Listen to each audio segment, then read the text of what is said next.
2 minutes లో నేను this is bound to fail.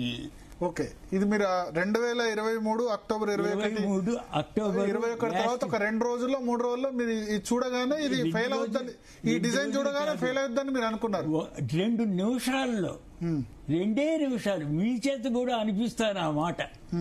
తర్వాత నేను ఎక్స్ప్లెయిన్ చేస్తాను, this is bound to fail okay అని కంక్లూడ్కి వచ్చాను. ఓకే, నెక్స్ట్ స్లైడ్కి వెళ్తున్నాను.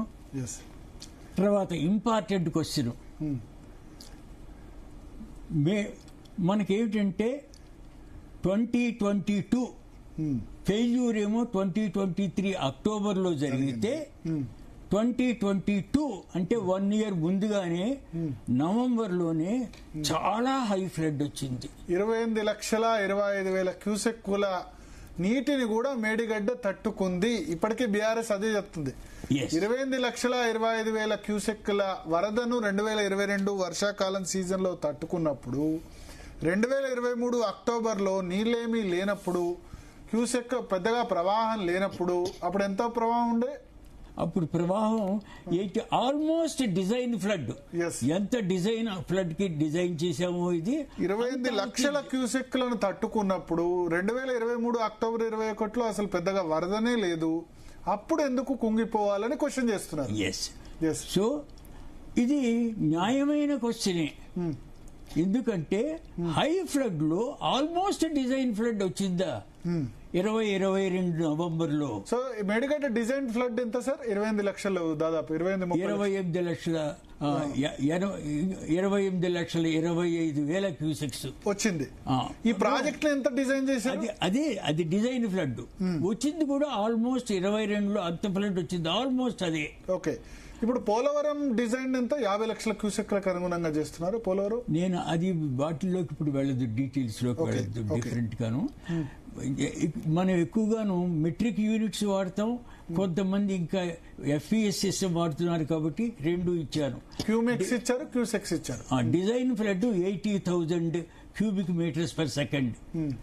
ఏమండి, అది డిజైన్ చేస్తే 22 నవంబర్లో భారత్ గారు చెప్పినట్టుగా ఆల్మోస్ట్ ఆ ఫ్లడ్ వచ్చింది 22 నవంబర్లో. అయినా సేఫ్ గా ఉంది.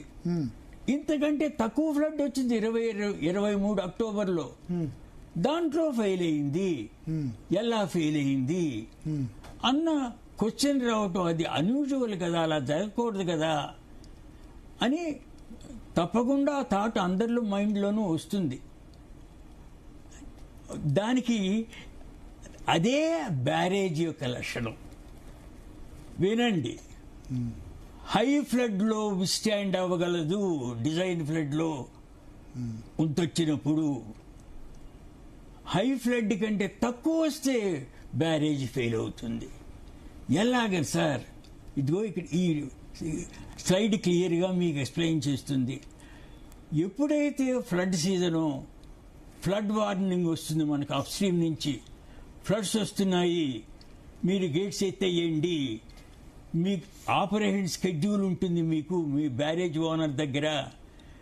గేట్ ఆపరేషన్ స్కెడ్యూల్ అని మీరు వార్నింగ్ ఇస్తారన్నమాట అప్ స్ట్రీమ్ సైడ్ నుంచి. మీకు ఫ్లడ్ వస్తుంది, ఏ రకంగా మీరు ప్లాన్ చేశారో ఫ్లడ్ గేట్స్, ఆ గేట్స్ అన్నీ చూసుకోండి, ఆపరేట్ చేసుకోండి ప్రాపర్గాను. ఫ్లడ్స్ అప్పుడు గేట్స్ అన్నీ ఎత్తేస్తాం. ఇదిగో హై ఫ్లడ్ వచ్చినప్పుడు ఆరు వస్తుందని అనుమానం వచ్చినా గేట్స్ పూర్తిగా ఎత్తేస్తాం. పార్ట్గా ఎత్తేయటం కాదు, పూర్తిగా ఎత్తేస్తాం. ఇప్పుడు పూర్తిగా ఎత్తేసిన కండిషను. అప్పుడు ఏమవుతుంది, మన బ్యారేజ్ అప్ స్ట్రీమ్ ఎప్రాన్, ఇది క్రెస్ట్, ఇది గ్లేసిస్, ఇదేమో డౌన్ స్ట్రీమ్ ఎప్రాను, ఇది అప్ స్ట్రీమ్ కట్ ఆఫ్ వాలు, ఇది డౌన్ స్ట్రీమ్ కట్ ఆఫ్ వాలు, ఇదేమో most important component block apron. దాని తర్వాత ఏమో ఇట్లా కొద్ది కాంపోనెంట్స్ అవి ఉన్నాయి. బట్ దెన్ ఫైనల్గా రివర్ బెడ్. ఇప్పుడు మీకు బొమ్మ చూస్తే, ఈ పిక్చర్ చూస్తే ఏమనిపిస్తుంది? గేట్ అంతా కంప్లీట్గా ఎత్తేసారు. వచ్చిన వాటర్ సింపుల్ గా, ఎంత ఫ్లడ్ అవనివ్వండి, ఆ ఫ్లడ్ వాటర్ అంతా సింపుల్ గా వెళ్ళిపోతుంది. ఏమీ పెద్ద అబ్స్ట్రక్షన్ లేదు. చిన్న ఎత్తు 1.5 meters, 1 meter క్రెస్ట్ హైట్, అక్కడ చిన్న ఎత్తు ఉందంటే అది పెద్ద అబ్స్ట్రక్షనే కాదు, ఇంత పెద్ద హైట్ డెప్త్ ఉన్న వాటర్ ఫ్లో అవుతున్నప్పుడు. సో ఇది బ్యారేజ్ సింపుల్గా ఎలా ఫంక్షన్ చేసింది, ఒక బ్రిడ్జి, ఇదిగో బ్రిడ్జ్ ఉంది బ్యారేజ్ మీద, connecting the right bank and left bank. So ఇది సింపుల్ గా ఒక బ్యారేజీ కాదు, ఇది బ్రిడ్జ్ లాగా ఫంక్షన్ చేస్తోంది. ఓకే, అంటే 28 లక్షల క్యూసెక్ల వరద వచ్చినప్పుడు ఒక బ్రిడ్జ్ లాగా వచ్చిన గేట్లు ఎత్తేసారు కాబట్టి, బ్రిడ్జ్ ఒక్కటే గేట్లు లిఫ్ట్ చేశారు కాబట్టి అప్పుడు ఏం అబ్స్ట్రకిల్ అడ్డంకి ఏమి ఉండదు, ఏమీ లేదు. అండ్ సింపుల్ గా రోడ్డు బ్రిడ్జ్, మన రోడ్డు బ్రిడ్జ్ ఎలాగుందో ఇదిగో ఆ రోడ్డు బ్రిడ్జ్ లాగా, ధవళేశ్వరం బ్రిడ్జ్ లాగా, ఏదైనా ఏ రివర్ బ్రిడ్జ్ అయినా అందరికి ధవళేశ్వరం అంటే తెలుసు కాబట్టి ధవళేశ్వరం బ్రిడ్జ్ లాగా వాటర్ గేట్లు అబ్స్ట్రక్షన్ ఏది లేదు కాబట్టి ఆటోమేటిక్ గా కిందకి వెళ్ళిపోతుంది. ఇప్పుడు మన బ్రిడ్జ్ ఎలా ఉందో, మేడిగడ్డ బ్యారేజ్ బ్రిడ్జ్ ఎలా ఉందో అదొక సింపుల్ బ్రిడ్జ్ అన్నమాట.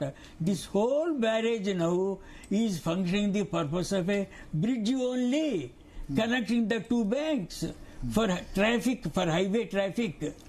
సో ఇక్కడ ఫెయిల్ అయ్యే క్వశ్చన్ లేదు. If it is properly designed for this condition, which is a simpler condition, then it won't fail at all. So why should this barrage fail when high floods are there? Whenever the gates are fully kept open, it normally doesn't fail at all if it is properly designed and executed, constructed and maintained well. However, for smaller discharge 2023 లో fail అయింది. ఎందుకు fail అయింది అది question. Yes, అదే బ్యారేజెస్లో ఉన్న చిత్రం. బ్యారేజెస్ని పూర్తిగా understand చేసుకోవాలి. Please see here, the barrage when gates are fully open simply functions as a road bridge connecting the two river banks. Practically no obstruction to flood flow, and hence flood passes safely. While a barrage on sandy river bed carries design fed safely, therefore it may fail for discharges less than design flood, which really happened. Okay, అంటే తక్కువ discharge ఉన్నప్పుడే fail కావడానికి అవకాశం ఉంటుంది. అది అలా చెప్పలేము. తక్కువ హై డిశ్చార్జ్ లో స్టాండ్ అయినా తక్కువ డిశ్చార్జ్ లో ఫెయిల్ అవటానికి స్కోప్ ఉంది బ్యారేజెస్ లో. ఓకే, అంటే బ్యారేజెస్ అంటే ఏమిటి, ఏమిటి చిత్రం, అది తెలుసుకోవాలి ముందు అసలు. So we should know now about barrages first. How does a barrage function? This is what a barrage is.